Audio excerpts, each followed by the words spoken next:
Students, आज मैं आपको लेकर आया हूँ CMEAD में नेक्स्ट चैप्टर 5th चैप्टर पढ़ेंगे हम निर्माण स्थल प्रबंधन कंस्ट्रक्शन साइट मैनेजमेंट।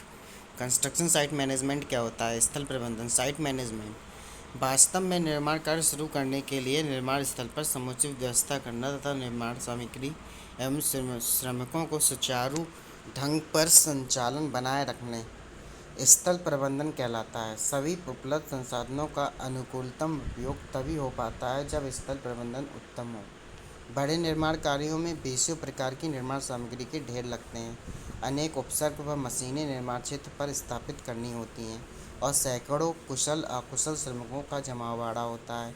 सभी के लिए उपयुक्त जगह का निर्धारित करना, बिजली पानी पहुँच मार्ग, सामान्य सुरक्षा सुनिश्चित करना वास्तविक निर्माण शुरू करने से पूर्व आवश्यक है कि जब निर्माण कार्य एक लंबे चौड़े क्षेत्रफल में हुआ हो तब स्थल प्रबंधक का महत्व और अधिक बढ़ जाता है और स्थल प्रबंधन का कार्य शुरू करने से पहले स्थल अभियंता के पास निम्न प्लान व प्रपत्र उपलब्ध होने चाहिए।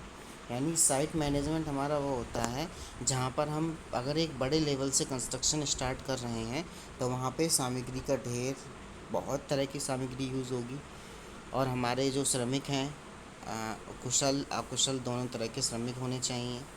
ठीक है। सामग्री के ढेर बीसियों प्रकार के लगते हैं, तरह तरह की सामग्री होती है और हमारे इक्विपमेंट यानी मशीनें जो हैं वो कैसे कैसे कहाँ कहाँ खड़ी होनी है तो वो एक प्रॉपर वे में यूज़ होनी चाहिए।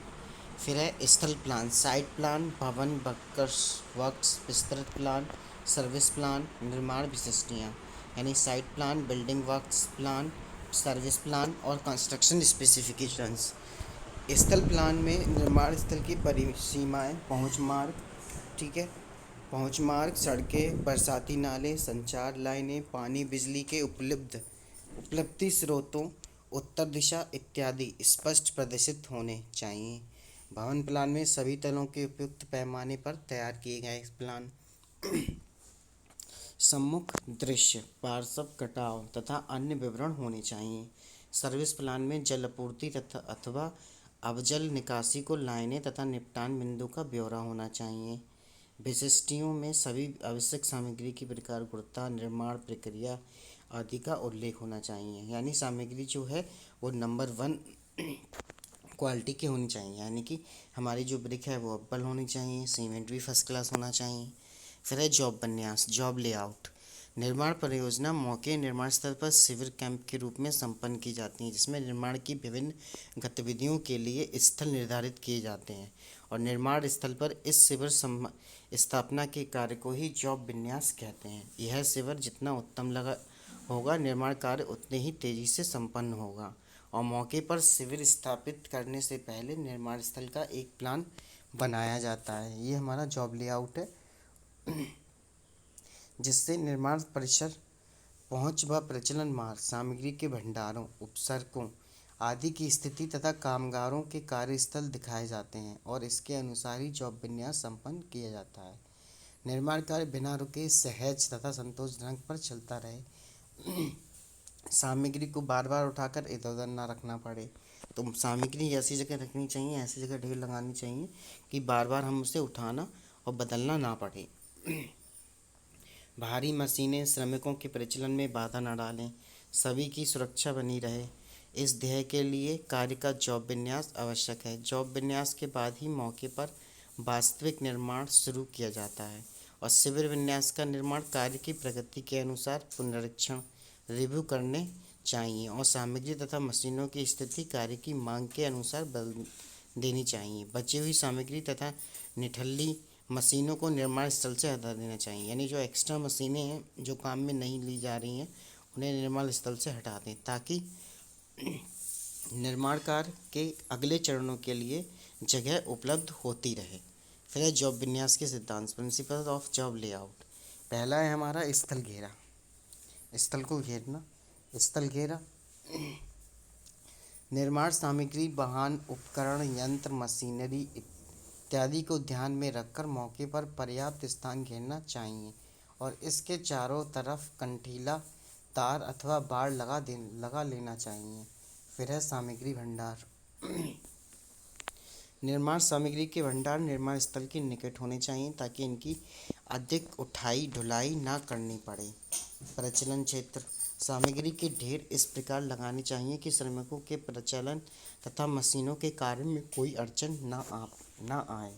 फिर है भंडार शेड, जो निर्माण सामग्री खुले में स्टोर करने पर नष्ट होने वाली है, जैसे सीमेंट, चूना, पेंट इत्यादि, उन्हें शेड के भीतर स्टोर करना चाहिए।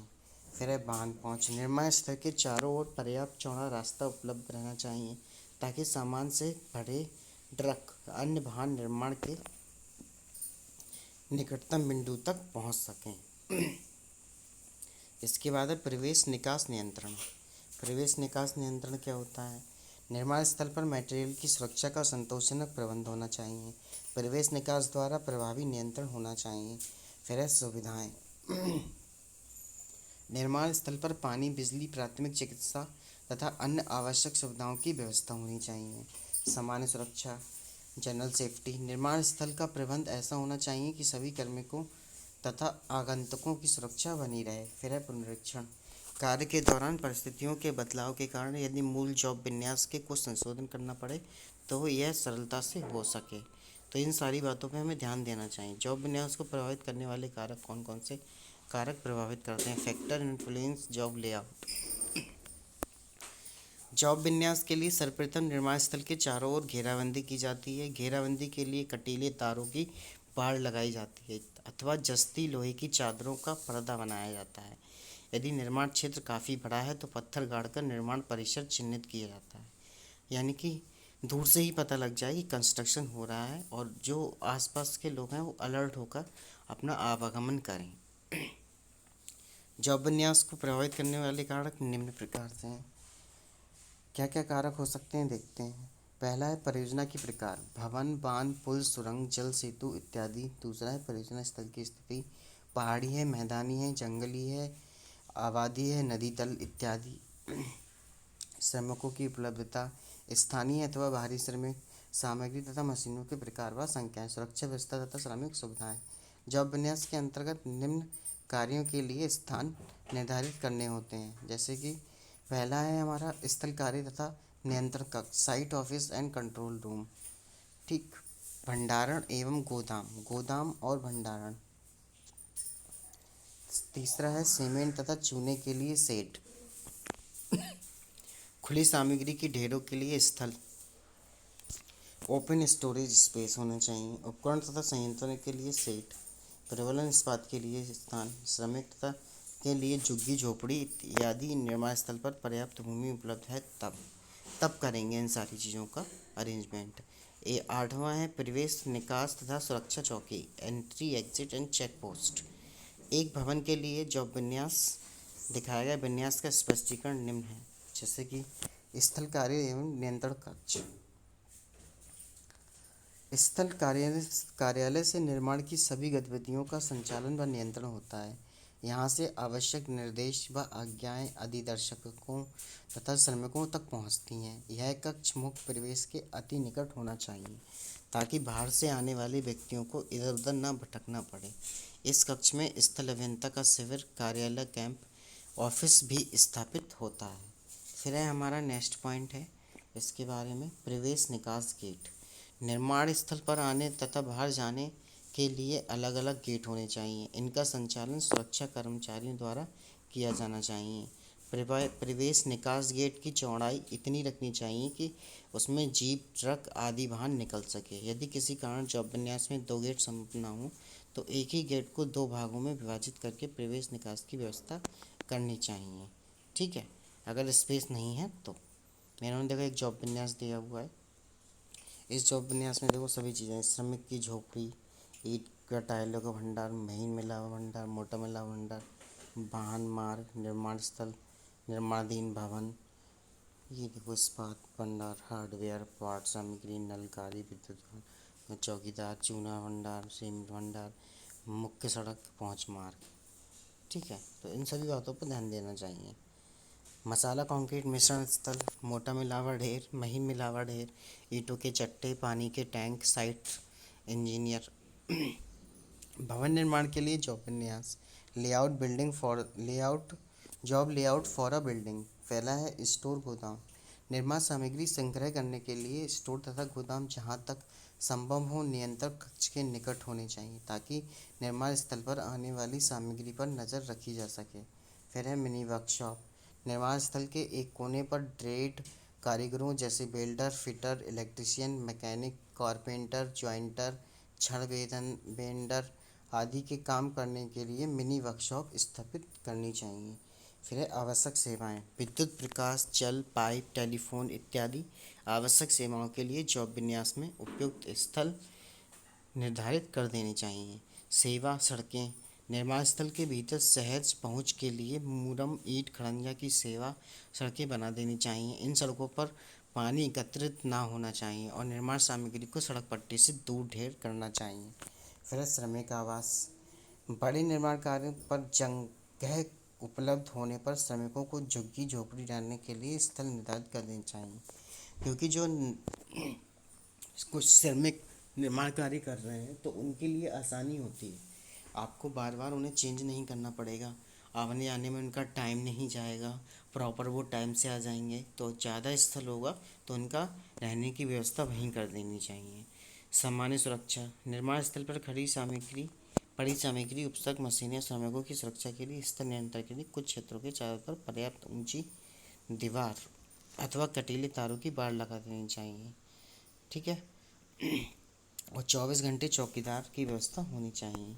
फिर है निर्माण सामग्री का कार्यस्थल पर संग्रहण एवं हस्तांतरण, storing and stacking of material at the site.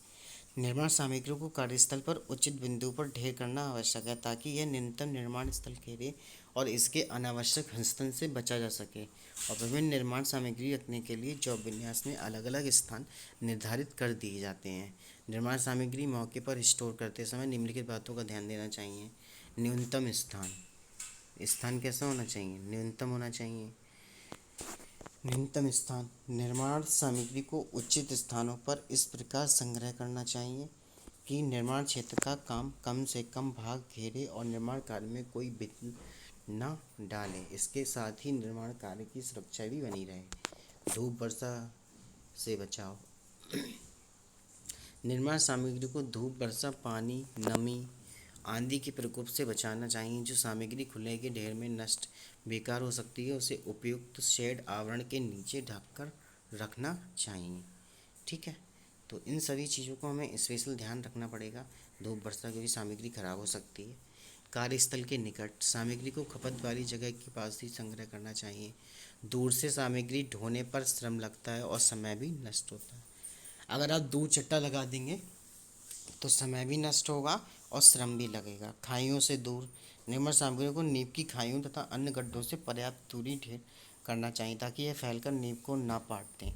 ऐसा नहीं है कि जहाँ पे गड्ढा है, कंस्ट्रक्शन हो रहा है, नींव की खुदाई चल रही है तो आप वहाँ पे ढेर लगा दें, उससे क्या होगा, ये वहाँ पे फैल जाएगी। आग से दूर।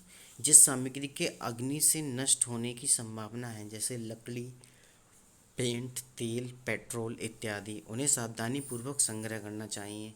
ऐसी सामग्री के पास धूम्रपान वर्जित होना चाहिए। फिर है भारी पदार्थ। भारी निर्माण पदार्थ, धरन, कैंचियाँ, मशीनें, क्रेन इत्यादि को उचित स्थान पर स्टोर करना चाहिए ताकि इनके हस्तांतरण के समय कोई दुर्घटना ना होने पाए।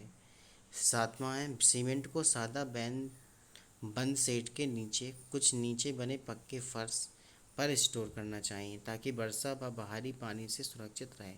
और सीमेंट के कट्टों को दीवारों से 30 सेंटीमीटर की दूरी पर रखना चाहिए और ऊंचाई में एक डेढ़ में 12 से 15 से अधिक कट्टे थैले ना रखे जाएं। चूना। चूने को छत के नीचे और नमी से दूर ढेर करना चाहिए क्योंकि वायुमंडल से नमी ग्रहण कर यह बुझने लगती है। ठीक है। प्रिकास्ट। टिम्बर को सीधे तेज धूप और सीलन से बचाकर रखना चाहिए। स्लीपरों की पंक्तियों में मुक्त हवा का संचरण बना रहे तो टिम्बर को इस प्रकार रखना चाहिए। गिट्टी। कंक्रीट की गिट्टी रोड़ी को 2 mm गुणा 2 mm गुणा 0.5 mm की ढेरों में संग्रह करना चाहिए। इससे मिट्टी, कचरा तथा अन्य दूषणता से बचाना चाहिए। फिर है बालू। तेज हवा से बालू को बिखरने और फैलने से रोकने के लिए इस पर दिन में पानी छिड़कते रहना चाहिए। मोरम साधारण उड़ती नहीं है परंतु तेज वर्षा से बहने लगती है, अतः इसके ढेर के चारों ओर ईंटें खड़ी कर देनी चाहिए। ईंट व टाइलें खुले में चट्टे में लगाकर रखनी चाहिए ताकि आवश्यक होने पर उनकी गणना की जा सके। और यह चट्टे ऐसे स्थान पर लगाने चाहिए कि ताकि निर्माण स्थल पर श्रमिक प्रचलन में कोई बाधा ना पड़े। चट्टानों की ऊंचाई 1.5 मीटर से अधिक नहीं होनी चाहिए। फिर है इस्पात के खंडों तथा प्रबलन छड़ों को मुख्य संरचना स्थल से पर्याप्त दूरी पर ऐसी जगह रखना चाहिए जहां नमी का प्रकोप ना हो और इसके हस्तन में कोई दिक्कत ना आए। खतरनाक सामग्री जैसे हमारी हो गई विस्फोटक सामग्री को सुरक्षित तथा तालाबंदी कोठरी में निर्मित सप्लायर के निर्देशों के अनुसार संग्रह करना चाहिए। ज्वलनशील पदार्थों को अन्य सामग्री से दूर संग्रहित करना चाहिए। तो ये खतरनाक सामग्री का रूप हो गया। अप्रयुक्त सामग्री, जो निर्माण सामग्री कार्य पर प्रयुक्त नहीं होनी है और फालतू बची रही है, उसे तुरंत निर्माण स्थल से हटाकर अन्य कार्यों पर भेज देना चाहिए अथवा इनकी सार्वजनिक नीलामी कर देनी चाहिए ताकि कार्यस्थल पर कोई रुकावट ना बनी रहे। फिर है locating construction equipment at site. अब सिविल निर्माण में उपसर्गों एवं मशीनों का उपयोग बढ़ता जा रहा है क्योंकि इनके द्वारा कार्य बहुत शीघ्र संपन्न हो जाता है और श्रमिकों के कार्य की तुलना में मितव्ययी व गुणवत्ता वाला होता है। यानी कि श्रमिक कम काम कर रहे हैं, मशीनें ज़्यादा काम कर रही हैं। सिविल निर्माण में आज सिविल निर्माण के लिए आवश्यक तथा सभी मशीनें लगातार काम में नहीं आती। उनकी आवश्यकता तभी रहती है जब उनसे संबंधित निर्माण कार्य चल रहा हो, जैसे मिट्टी की खुदाई, भराई की मशीन नींव कार्य पूर्ण होने जाने पर बेकार रहती हैं अथवा कंक्रीट कार्य शुरू होने पर कंक्रीट मिश्रक व कंपकों की आवश्यकता पड़ती है। इस तथ्य को देखते हुए ठेकेदार निर्माण उपसर्ग व मशीनें किराए पर लेना अधिक लाभकारी समझते हैं। अतः निर्माण उपसर्ग व मशीनों को कार्यस्थल पर इस प्रकार स्थापित करना चाहिए कि उनका काम पूरा हो और जाने पर उनको हटाकर अन्य मशीनों के लिए जगह बनाई जा सके। उपसर्ग एवं मशीनों का निर्माण स्थल पर स्थापित करते समय निम्न बातें विचारणीय हैं। पहला, उपसर्ग एवं मशीनों का स्थापन ऐसा रखना चाहिए कि निर्माण स्थल पर समान सुरक्षा बनी रहे और यह श्रमिकों को कार्य में सहायक सहयोग दे, कोई अड़चन ना खड़ी करे। सेकंड है, संचालन में आसानी रहे और कार्य की प्रगति बनी रहे। मशीनों को जहां उनकी आवश्यकता है वहीं पर स्थापित करना चाहिए, जैसे कंक्रीट मिश्रक को कच्चे माल के ढेरों के पास, सीमेंट बालू गिट्टी इत्यादि को कंपकों को कंक्रीट डालने वाले स्थान पर अथवा फर्माबंदी के ऊपर। मशीनों के चारों तरफ इसके संचालन को तथा श्रमिकों की सुरक्षा को देखते हुए पर्याप्त खुला स्थान छोड़ना चाहिए। एक मशीन के संचालन पर दूसरी मशीन के कार्य में दखल नहीं पड़नी चाहिए। जो मशीनें लंबे समय तक काम में नहीं आनी हैं उन्हें कार्यस्थल से हटा देना चाहिए, उन्हें नहीं रखना चाहिए। उपसर्ग व मशीनों के निर्माण स्थल पर आवागमन का पूरा लेखा रखना चाहिए। मूल्यवान व नाजुक उपसर्गों को मशीनों को वर्षा धूप धूल से बचने के लिए इनके ऊपर शेड की व्यवस्था करनी चाहिए। विद्युत मोटरों को खुले में निगरानी रहित नहीं छोड़ना चाहिए। माल ढोने वाली वाहनों ट्रकों के पार्कन की व्यवस्था निर्माण स्थल पर ही करनी चाहिए। बड़े प्रोजेक्टों पर निर्माण स्थल पर एक ही मिनी वर्कशॉप की स्थापना करनी चाहिए जहां उपसर्ग मशीनों को मरम्मत, तेल ग्रीसिंग इत्यादि हो सके। उपसर्ग विन्यास को तैयार करते समय उपसर्ग व मशीनों को समान सुरक्षा को ध्यान में रखना चाहिए। निर्माण स्थल पर श्रमिक का व्यवस्था, organising labour site at site. सिविल निर्माण कार्यों में श्रमिकों का व्यय ही कुल निर्माण लागत का 30% से 35% आ जाता है।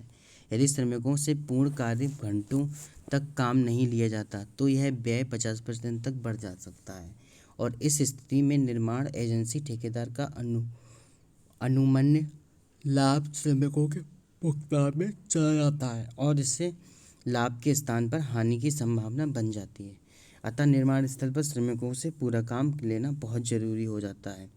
यदि श्रमिकों को समय पर निर्माण सामग्री नहीं मिलती अथवा उनको प्रभारी द्वारा स्पष्ट कार्य निर्देश नहीं दिए जाते या उनके कार्य की ठीक ढंग से निगरानी नहीं की जा सकती तो श्रमिक काम में ढील दिखाने लगते हैं।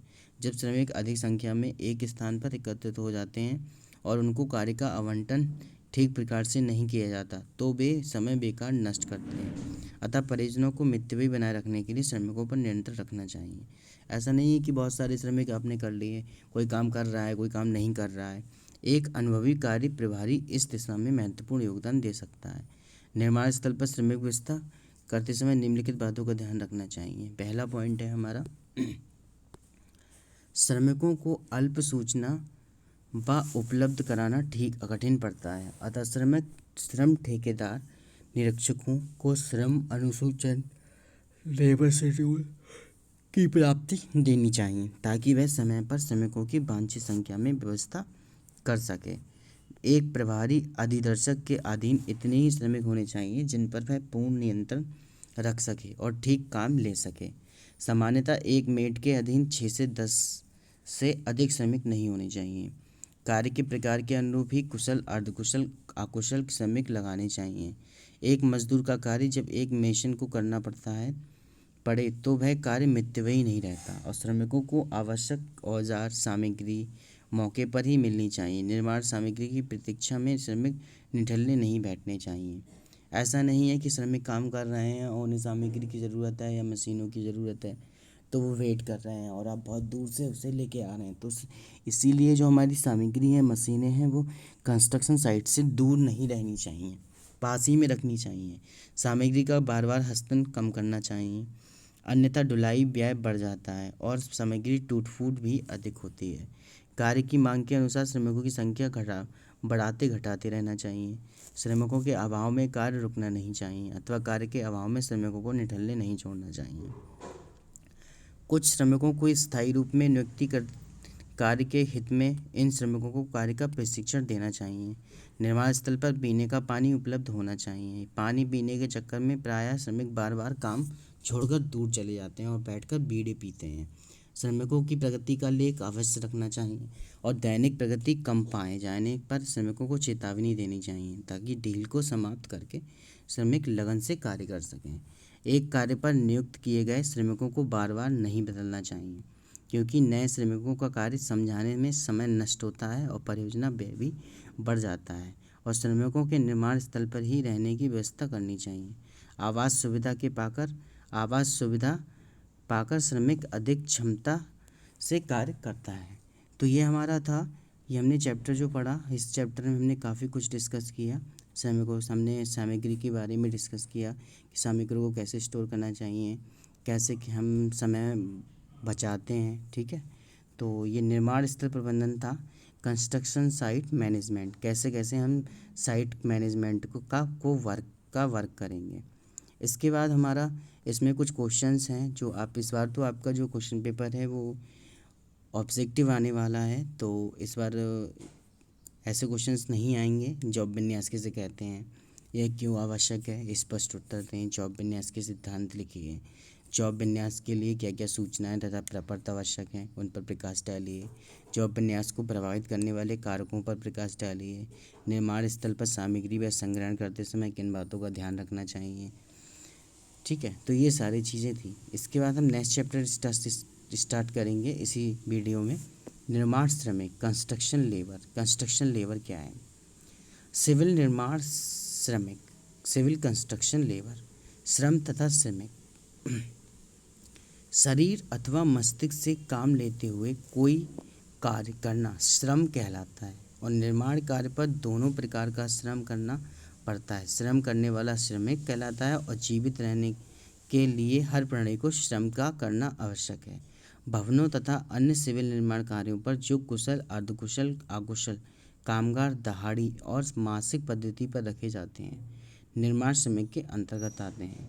राजमिस्त्री, लोहार, बढ़ई, पेंटर, बेल्डर, बेलदार, मजदूर, कुली इत्यादि श्रमिक वास्तविक निर्माण करते हैं, जबकि अधिदर्शक, निरीक्षक, प्रभारी, अभियंता आदि श्रमिकों के कार्य पर नज़र रखते हैं। और निर्माण श्रमिकों का निम्न 2 वर्गों में रखा जाता है। पहला है दहाड़ी दैनिक श्रमिक, कैजुअल लेबर, नियमित कर्मचारी, रेगुलर एस्टेब्लिशमेंट। दैनिक श्रमिक जब आवश्यकता होती है तभी रखे जाते हैं, यानी पर डे के हिसाब से, और कार्य समाप्ति पर इनकी छुट्टी कर दी जाती है। इनको प्रतिदिन दहाड़ी की दर से केवल इन्हीं दिनों की मजदूरी मिलती है जिन दिनों उन्होंने वास्तविक रूप से काम किया है। ठीक है, इनको रविवार के अतिरिक्त अन्य कोई छुट्टी डे नहीं है। नियमित कर्मचारी प्रबंधक, प्रभारी या अधिदर्शक प्रकार के होते हैं और पूरी परियोजना अवधि के लिए नियुक्त किए जाते हैं। इनको मासिक दर से वेतन मिलता है और यह कर्मचारी सभी प्रकार की छुट्टियों तथा सुविधाओं के हकदार होते हैं। नियमित कर्मचारी सेवा शर्तों के अनुसार स्थायी अथवा अस्थायी दो प्रकार के होते हैं। श्रमिक वर्ग राष्ट्र का गौरव होता है। वह देश का निर्माण करता है। यदि वह और उसका परिवार संतुष्ट है तो राष्ट्र का भविष्य उज्जवल है। और श्रमिक अपनी पूरी लगन, निष्ठा अथवा मेहनत से तभी काम कर पाता है जब वह यह जान लेता है कि उसको उसके श्रेय का पूरा पारितोषिक मिल रहा है और श्रमिकों से सभ्य मानवियों की भांति काम लिया जाए, गुलामों अथवा पशुओं की भांति नहीं। उनके काम घंटे, मजदूरी दरें न्याय संगत तथा व्यावहारिक होने चाहिए। फिर है भारत में निर्माण श्रमिकों की स्थिति, condition of construction labour in India. सिविल निर्माण उद्योग एक अस्थायी उद्योग के अंतर्गत आता है। निर्माण कार्य पूर्ण होते ही ढेरा उठा लिया जाता है और श्रमिकों की छुट्टी कर दी जाती है। प्रत्येक निर्माण परियोजना की पूर्ति अवधि पूर्ण निर्धारित रहती है, जो प्रायः 6 महीने से 3 वर्ष होती है। इस अवधि के बाद काम पूर्ण होने पर वह भवन संरचना इसके स्वामी विभाग को सौंप दी जाती है। ठीक है, और श्रमिक बेकार हो जाते हैं। तब तक उन्हें कोई दूसरा निर्माण कार्य नहीं मिलता, बेकार ही रहते हैं और निर्माण परियोजना पर कार्य के परिमाण के अनुसार श्रमिक रखे जाते हैं और कार्य के बढ़ने घटने पर श्रमिकों की संख्या में भी परिवर्तन कर दिया जाता है। अतः मितव्ययिता तथा सहूलियत को देखते हुए अधिकतर श्रमिक दहाड़ी पर रखे जाते हैं, क्योंकि निर्माण कार्य अल्प अवधि का होता है। अतः किसी दहाड़ी वाले श्रमिक के स्थायी होने का प्रश्न ही नहीं उठता। वर्षा, हिमपात, आंधी, तूफान, बाढ़ आने पर भी खुले में हो रहे निर्माण कार्य को बंद कर देना पड़ता है और श्रमिक बेकार हो जाते हैं। अतः निर्माण श्रमिक काम धंधे की खोज में बंजारों की भांति एक स्थान से दूसरे स्थान पर भटकते रहते हैं। नए निर्माण स्थल पर इन्हें पुनः अपने झोपड़े